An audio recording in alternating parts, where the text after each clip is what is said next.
سنت ہے۔ یہ دینداری ہے، اسے دینداری کہتے ہیں۔ آپ اس دینداری کو اپنے وجود میں، اپنے کردار میں شامل کریں اور اپنے گھر میں اس دینداری کو فروغ دیں۔ دوسرا کام ہمارے جوانوں کو جو کرنا ہے وہ یہ ہے آج کے دور میں کہ وہ علم حاصل کرے، علم حاصل کرے کہ آج کے دور میں علم یہ ہمارے لیے بہت ضروری ہو گیا۔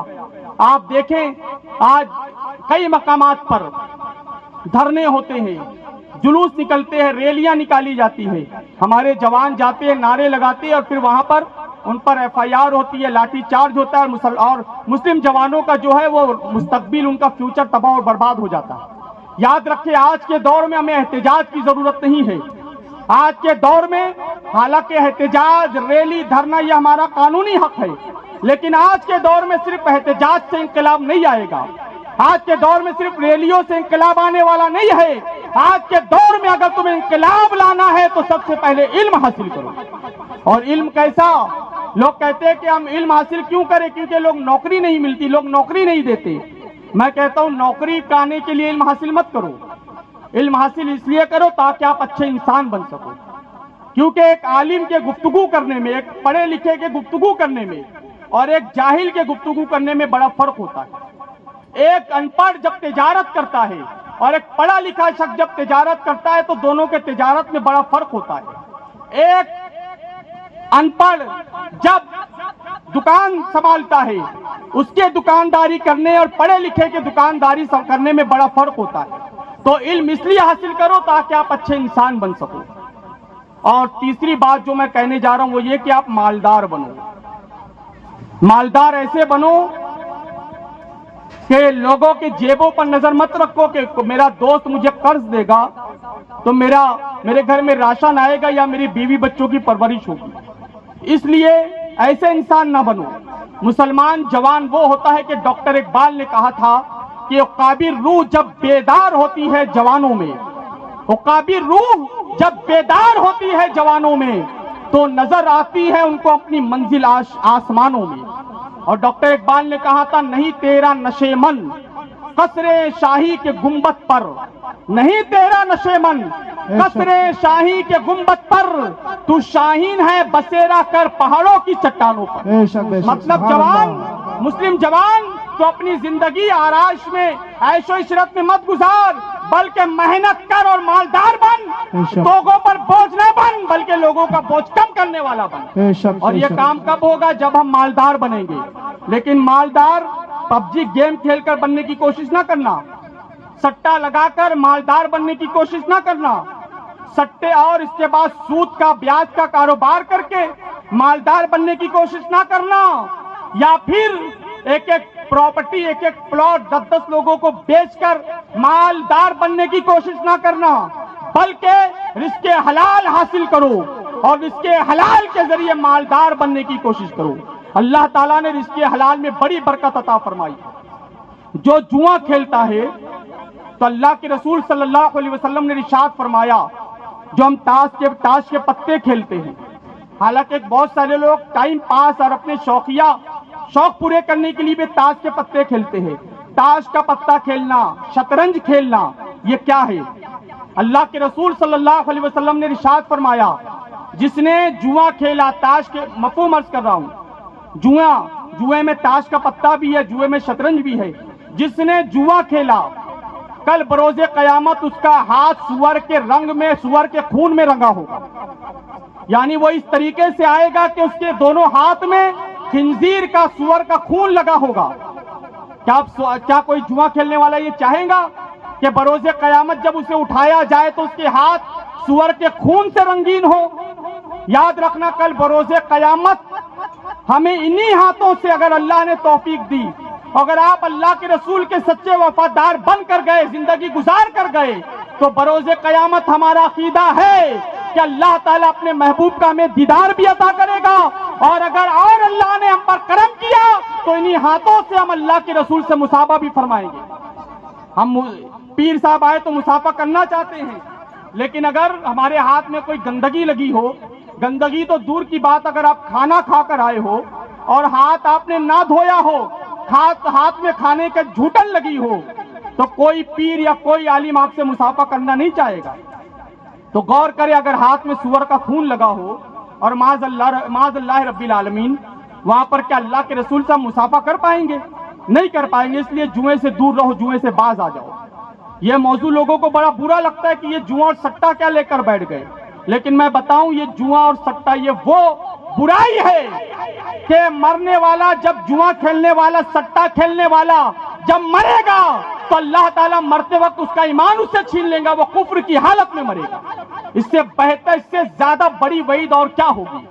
اسی لیے مالدار بنو تو جوا سٹا کھیل کر مال حرام کے ذریعے نہ بنو۔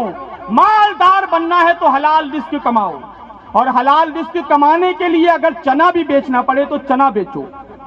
حلال رزق کمانے کے لیے اگر آپ کو پھل فروٹ کی دکان لگانی پڑے تو دکان لگاؤ، ٹھیلا چلاؤ، لیکن حلال رزق کماؤ۔ آج ہمارا جوان سوچتا ہے کہ ہم چھوٹے چھوٹے کام کیوں کریں۔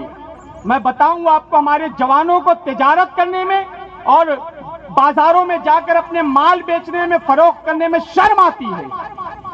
یاد رکھیے، ہم اس پیغمبر کے ماننے والے ہیں صلی اللہ علیہ وسلم، جس پیغمبر نے ملک شام کے بازار میں کھڑے ہو کر، حضرت سیدہ خدیجہ الکبریٰ کے مال کو، مال تجارت کو بیچا ہے۔ کیسے بڑی بھی کوئی بات ہمارے لیے ہوگی کہ وہ رسول کہ جو سارے کائنات کے سید و سردار ہیں، جن کے صدقے میں کائنات بنائی گئی، وہ رسول ملک شام کے بازار میں کھڑے ہو کر تجارت کر رہے ہیں، کپڑا بیچ رہے ہیں، تو ہمارے جوانوں کو بھی شرم کیوں آتی؟ میں کہنا یہ چاہوں گا کہ مال تجارت کرو اور مالدار بنو۔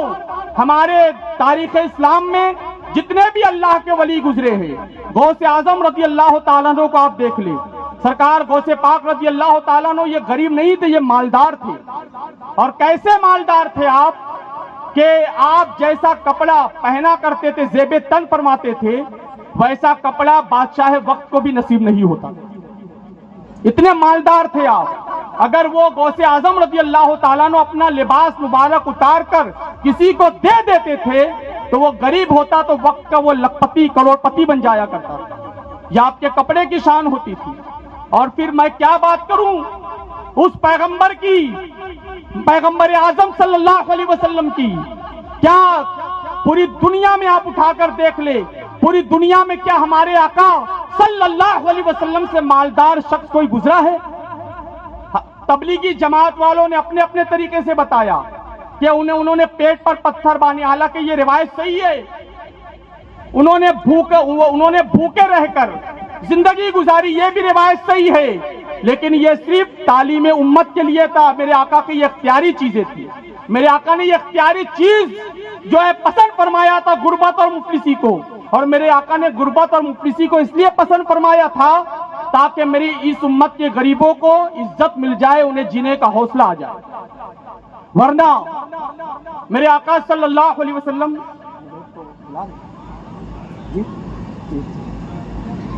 آقا کریم صلی اللہ علیہ وسلم سے بڑا مالدار آپ کو کائنات میں کوئی اور نظر نہیں آئے گا۔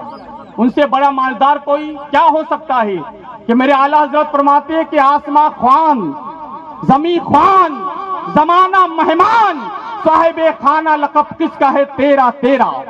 میرے آقا سے بڑا مالدار کون کہ آج پوری دنیا اگر صدقہ کھا رہی ہے تو وہ حضور کی رحمتوں کا صدقہ کھا رہی ہے۔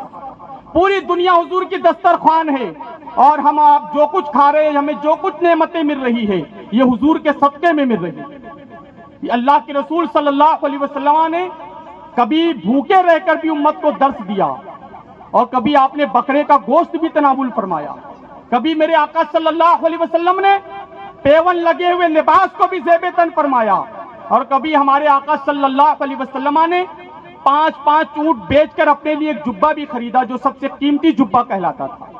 مطلب یہ کہ ہم جو کہتے ہیں کہ نہیں ہم غریب بن کر زندگی گزاریں گے کہ یہ ہمارے آقا کی سنت ہے، یہ غلط ہے۔ آپ مالدار بنو، تجارت کرو، اور یہ اللہ کے ولیوں کی تعلیمات یہ ہے کہ آپ مالدار بن کر زندگی گزارو تاکہ آپ کے بچوں کا مستقبل روشن ہو، آپ اپنے بچوں کو بہتر سے بہتر تعلیم دلا سکو۔ بس آخری بات عرض کر کے گزر جاؤں، کیونکہ یہاں پر ہماری مائیں بہنیں بھی نظر آ رہی ہے، خواتین اسلام بھی نظر آ رہی ہے. میں آخری پیغام دے کر گزر جاؤں. بات وہ چل رہی تھی کہ اس دور میں سب سے بڑا فتنہ جو ہے وہ اس دور میں ارتداد کا فتنہ ہے. ہماری بچیاں غیروں کا ہاتھ تھام کر جا رہی ہے اور اپنے دین اور اپنے ایمان کا سودا کر رہی ہے.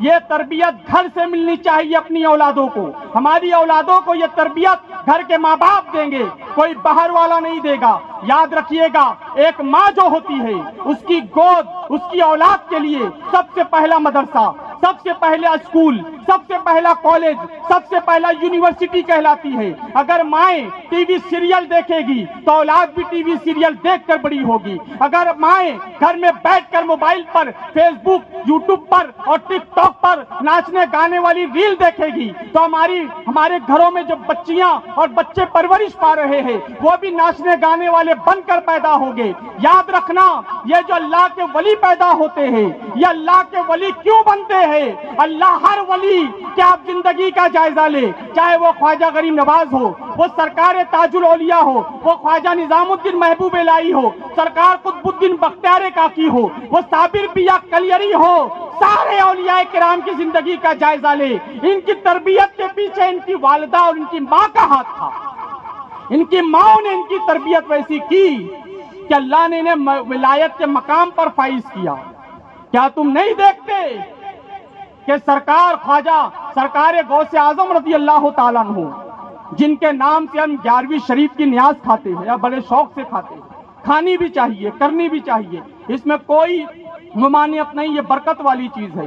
لیکن ساتھ ساتھ نماز بھی پڑھنی چاہیے. وہ نماز, وہ نیاز اور وہ فاتحہ اللہ کی بارگاہ میں قبول نہیں ہوں گی جس گھر میں لوگ نماز نہیں پڑھتے, صرف فاتحہ دیتے. نماز والے بھی بنیے اور نیاز والے بھی بنیے. ہم نے بارہا دیکھا کہ لوگوں کو مغرب کے بعد فاتحہ دلانی ہوتی ہے اپنے گھروں میں, اور گھر کے کوئی فرد جا کر مسجد کے دروازے پر کھڑے ہو جاتے. اندر لوگ نماز پڑھ رہے ہوتے, ان صاحب کو فاتحہ دلانا ہے تو مؤذن صاحب کا, امام صاحب کا انتظار کرتے کہ وہ آئیں گے تو ہم فاتحہ دلائیں گے. مطلب خود نماز پڑھنے کی توفیق نہیں ہو رہی اور سمجھ رہے کہ فاتحہ کر کے ہم جنتی بن جائیں گے. یاد رکھیے, جو فاتحہ نماز چھوڑ کر کری جائے گی, جو 11ویں نماز چھوڑ کر کری جائے گی, کل بروز قیامت اللہ آپ کے منہ پر مار دے گا. ایسی 11ویں اور ایسے فاتحہ کی کوئی ضرورت نہیں ہے, نہ غوث اعظم کو نہ اللہ کے ولیوں کو. یاد رکھیے, نماز بھی پڑھیے, فاتحہ بھی کرے, تب جا کر آپ کو اللہ تعالیٰ فیض و برکات سے مالا مال فرمائے گا. یہ بات یاد رکھیے. گھر میں ہمارے یہاں جو بچے تربیت پاتے ہیں وہ ماں کی گود سے تربیت سیکھتے ہیں, تربیت پاتے ہیں. سرکار غوث اعظم رضی اللہ تعالیٰ عنہ کی عمر 4 سال کی ہوئی. یہ واقعہ میں بارہا بیان کر چکا ہوں, لیکن چونکہ بات ولیوں کی ہے, بات ہو رہی ہے حضرت بابا سید لشکر شاہ رحمۃ اللہ تعالیٰ علیہ کی, اور ہم سلطان اولیاء کا ذکر نہ کریں تو ہماری محفل ادھوری کہلائے گی. اگر ہم سرکار غوث اعظم کا ذکر نہ کریں تو پھر میں سمجھتا ہوں ہماری محفل کا مقصد حل نہیں ہوگا. سرکار غوث اعظم رضی اللہ تعالیٰ عنہ, یہ وہ ذات کہ آپ کی عمر 4 سال کی ہوئی.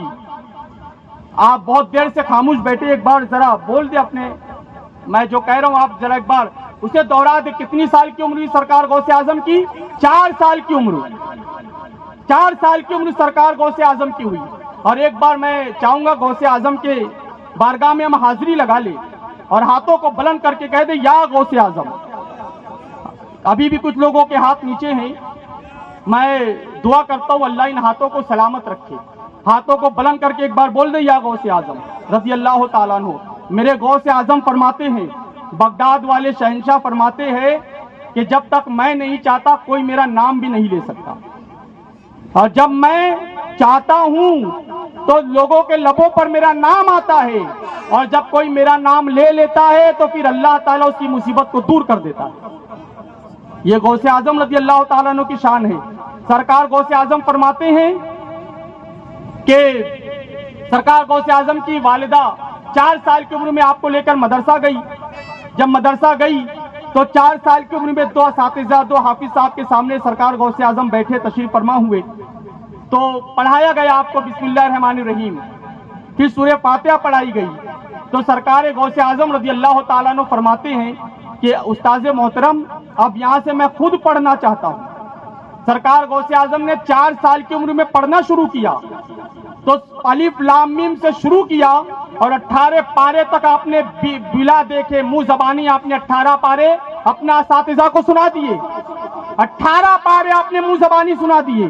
کتنی سال کی عمر میں؟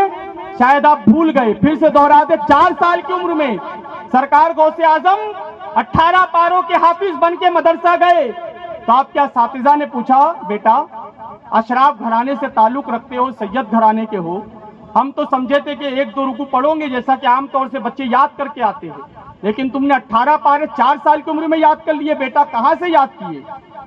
تو سیدنا شہنشاہ بغداد رضی اللہ تعالیٰ عنہ فرماتے ہیں کہ میرے اساتذہ سے ادب سے کہ حضور میری جو والدہ ہے ام الخیر فاطمہ، میری والدہ کو 18 پارے مزبانی یاد ہے. روزانہ جب میں ان کی گود میں ہوتا تھا تو وہ ان 18 پاروں کی تلاوت کرتی تھی اور وہ ان 18 پاروں کو پڑھتی تھی. میں ان کی گود میں رہ کر ان 18 پاروں کو سنا کرتا تھا، نہ صرف سنتا تھا بلکہ یاد بھی کرتا تھا. اور آج یہ ہوا کہ 4 سال کی عمر میں 18 پاروں کا حافظ بن گیا. مطلب یہ کہ ماں اگر حافظ قرآن ہو تو بیٹے حافظ قرآن ہوتے ہیں، ماں اگر گھر میں نیک ہو تو بیٹے نیک پیدا ہوتے ہیں، ماں اگر متقی پرہیزگار ہو بچے متقی پرہیزگار پیدا ہوتے ہیں، ماں اگر اللہ کی ولیہ ہو تو بیٹے بھی اللہ کے ولی پیدا ہوتے ہیں. ارے جن کی ماں قرآن پڑھتی ہے بیٹے حافظ قرآن ہوتے ہیں. آج میں آپ کو یہ بات بتاؤں اور ذہن میں اس بات کو آپ اچھی طریقے سے یاد کر لیں کہ جن کے گھروں میں کبھی کبھی قرآن کی تلاوت ہوتی ہے، جن کے گھروں میں صرف مہینوں میں قرآن عظیم کھولا جاتا ہے، جن کے گھروں میں صرف رمضان قرآن عظیم کی تلاوت ہوتی ہے، تو ایسے گھروں کے بچے کبھی مسجد کے محراب میں قرآن سناتے ہیں، ایسے گھروں کے بچے کبھی مسجد کے منبر پر قرآن سناتے ہیں، ایسے گھروں کے بچے کبھی تراویح کی شکل میں مسجد کے مصلوں پر قرآن سناتے ہیں. اور جن کی ماں فاطمہ ہو، جن کی ماں شہزادی رسول ہو، جن کی ماں مخدومہ کائنات ہو، جن کی ماں جو ہے جنتی عورتوں کی سردار ہو، وہ خاتون جنت جب گھر میں قرآن پڑھتی ہے تو چکی چلاتے ہوئے قرآن پڑھتی ہے، کھانا بناتے ہوئے قرآن پڑھتی ہے، کپڑا دھوتے ہوئے قرآن پڑھتی ہے. اور جب ایسی ماؤں کے بچے بڑے ہوتے ہیں تو پھر کربلا میں سر کٹنے کے بعد بھی یہ قرآن عظیم سناتے نظر آتے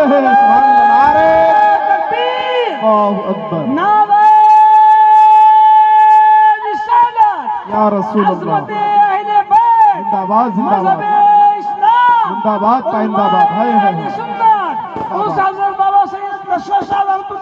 زندہ باد زندہ باد.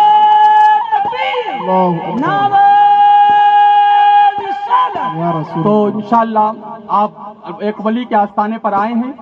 بڑی طویل گفتگو ہوئی، اب کیونکہ حضرت بھی تشریف لانے والے ہیں تو میں یہ کہہ کر رخصت ہونا چاہتا ہوں کہ ولیوں کے آستانے پر آئے ہیں تو یہ پیغام لے کر جائے کہ ولیوں کے وفادار بن کر زندگی گزاریں گے، اولیاء کرام کی تعلیمات پر عمل کریں گے. جس مقصد کے لیے اولیاء کرام نے اپنی زندگی قربان کر دی اسی مقصد کو لے کر ہم زندگی گزاریں گے اور اللہ تعالیٰ اسی کے ذریعے ہماری دنیا اور آخرت کو کامیاب فرمائے گا. اللہ رب العزت حضرت بابا سید لشکر شاہ رحمۃ اللہ تعالی علیہ کے فیض و برکات سے مالا مال فرمائے. استغفر اللہ ربی من کل ذنب واتوب الیہ، لا الہ الا اللہ محمد رسول اللہ صلی اللہ تعالی علیہ وسلم. السلام علیکم.